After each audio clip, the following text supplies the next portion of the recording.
Então, nesse sentido, nós já enviamos alguns ofícios, tanto para o Ministério Público quanto para o delegado que está acompanhando o inquérito. E nossos próximos passos serão nos habilitarmos como assistente de acusação no processo criminal para estar acompanhando o caso do seu Sebastião.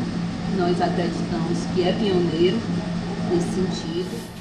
Bom, eu considero que esse problema religioso, da tolerância ou da intolerância, da liberdade de crença, da liberdade de expressão, e vamos dizer, da guerra entre religiões que nós já assistimos na história da civilização humana, infelizmente continuamos a assistir, no meu entendimento é a maior contradição que pode existir do ponto de vista dos valores que cada, vamos dizer, ramo de cada religião, cada confissão religiosa pode carregar.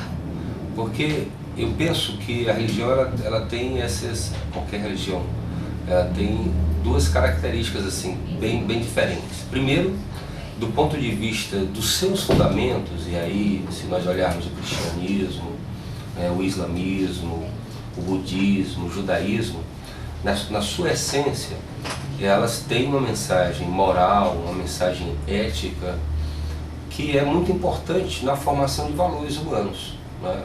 Valores humanos como a solidariedade, como o respeito, como o amor ao próximo, né? Então, se você olha no cristianismo, se você pudesse resumir, a mensagem cristã é amor, só isso. Se você pudesse resumir tudo, seria no amor, né? Então, eu penso que as religiões elas têm, vamos dizer, um papel importante nesse aspecto, quando elas, vamos dizer, elas difundem esses valores para tornar o ser humano melhor, né? E aí, para mim, qualquer religião, né, qualquer confissão religiosa, né, qualquer crença, né, que milita nessa direção da construção desses valores, ela faz bem ao ser humano, faz bem à humanidade, faz bem a essa nossa grande família. Por outro lado, quando essa religião, qualquer que seja ela, vira fundamentalismo, né, vira, vamos dizer, sectarismo, né, aí é o avesso do avesso, é o contrário do que se poderia pensar. Ao invés do amor, nós enxergamos e assistimos ao ódio ao diferente, à intolerância àquele que pensa diferente, a um exclusivismo que acha que só a sua religião, só a sua confissão, só a sua crença salva, só a sua confissão, só a sua crença está certa, todas as demais estão erradas.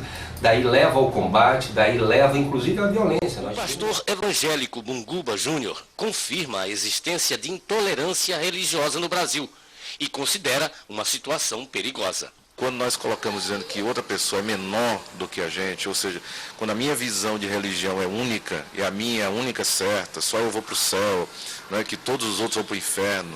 Então isso é uma forma de intolerância, é uma forma de você estar separando as pessoas. E eu acho que isso é terrível para os nossos dias.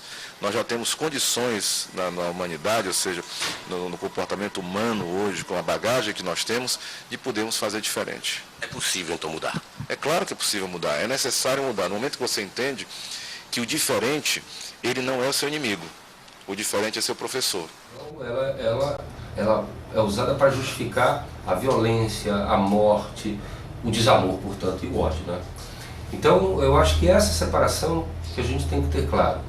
O respeito à crença individual de cada um, o respeito à escolha, vamos dizer, que cada um tem da sua religião, não pode significar também o respeito à intolerância religiosa. Porque a intolerância religiosa, na verdade, nega o direito. O direito consagrado na nossa Constituição, o direito consagrado na Declaração Universal de Direitos. Cada pessoa tem direito de ter religião, de não ter religião, de mudar de religião e, portanto, vamos dizer, ser respeitado por essa sua opção, seja a religião afro-brasileira, seja a religião monoteísta, politeísta, seja nenhuma religião. Declaração Universal dos Direitos Humanos. Artigo 18. Toda pessoa tem o direito à liberdade de pensamento, consciência e religião. Este direito inclui a liberdade de mudar de religião ou crença e a liberdade de manifestar essa religião ou crença pelo ensino, pela prática, pelo culto e pela observância, isolada ou coletivamente, em público ou em particular. Eu acho que esse é o principal ensinamento. Então, assim, eu acho que nós devemos, né, como militantes de direitos humanos, ao tempo em que devemos lutar pelo direito, né, à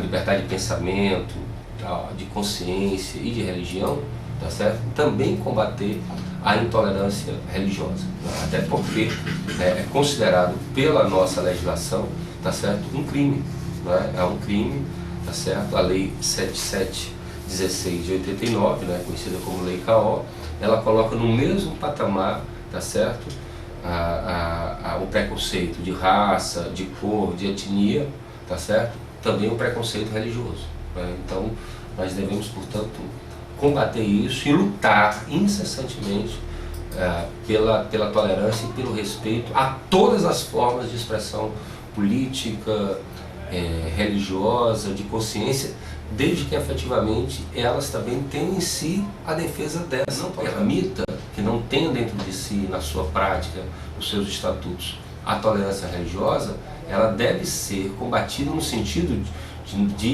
inclusive, de propor uma modificação, tá certo, nessa prática. Qualquer religião pode continuar existindo, mas ela não pode ser utilizada para a discriminação, ela não pode ser utilizada para a violência, ela não pode ser utilizada para a exclusão, né, dos seus membros, tá certo? Para a excomunhão, para qualquer forma de anatemização, para qualquer forma, tá certo, de transformar aquela pessoa, tá certo, em algo que seja, vamos dizer, indesejável para a sociedade humana. Então, eu penso isso, eu acho que a gente, infelizmente, no século XXI a gente está assistindo esses casos, tá certo? Significa que nós ainda temos que caminhar muito, mas muito mesmo, para que a gente possa ter uma sociedade efetivamente humana do ponto de vista da sua tolerância, do seu respeito, que são as bases de uma verdadeira democracia. Eu vejo isso por dois prismas, né? Primeiro, assim, eu vejo com muita tristeza, né? Porque, assim, como eu falava, acho que as religiões elas devem servir para tornar o homem melhor, o ser humano melhor, e não para piorá-lo, e não para torná-lo sectário, né?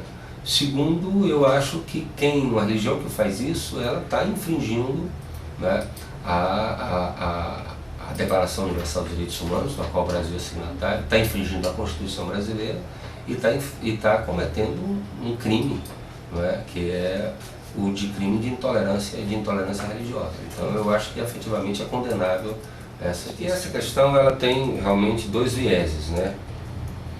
Um viés, efetivamente, eu acho que é o da cultura, tá certo? Da formação, da disseminação de valores, no sentido de que a gente possa dizer, aonde nós pudermos, nos debates, nas reuniões, em artigos de jornais, nos meios de comunicação, tá certo? Estarmos sempre incentivando a tolerância religiosa, incentivando a tolerância em todos os sentidos, né? E combatendo qualquer forma de discriminação, por sexo, por orientação sexual, por visão política, por time de futebol, né? Por escolha religiosa, enfim, eu acho que a gente tem que trabalhar sempre na perspectiva, né, do respeito ao outro, né, que pensa diferente da gente, né? Porque realmente Rosa Luxemburgo, que foi uma militante socialista, ela dizia que efetivamente só se sabe se há uma liberdade, se há democracia, tá certo? Se há respeito, quando a gente respeita alguém que pensa diferente da gente. A gente conviver com quem pensa igual a gente, tá certo? Não é nenhuma vantagem. Vamos dizer, o verdadeiro sinal da tolerância, né, e do espírito democrático é você conviver com quem pensa diferente de você. Então eu acho que esse é um trabalho que acho que tem que ser incessante no sentido de combater isso. Agora, efetivamente você tem razão. O Estado brasileiro, tá certo? como um Estado democrático de direito, né, como uma Constituição democrática, né, como os signatários das declarações de direitos humanos, né, ele deve efetivamente combater. E acho que em alguns casos a punição a quem comete intolerância religiosa, racial, sexista, futebolística, etc., a quem comete esse tipo, a condenação ela tem um efeito exemplar.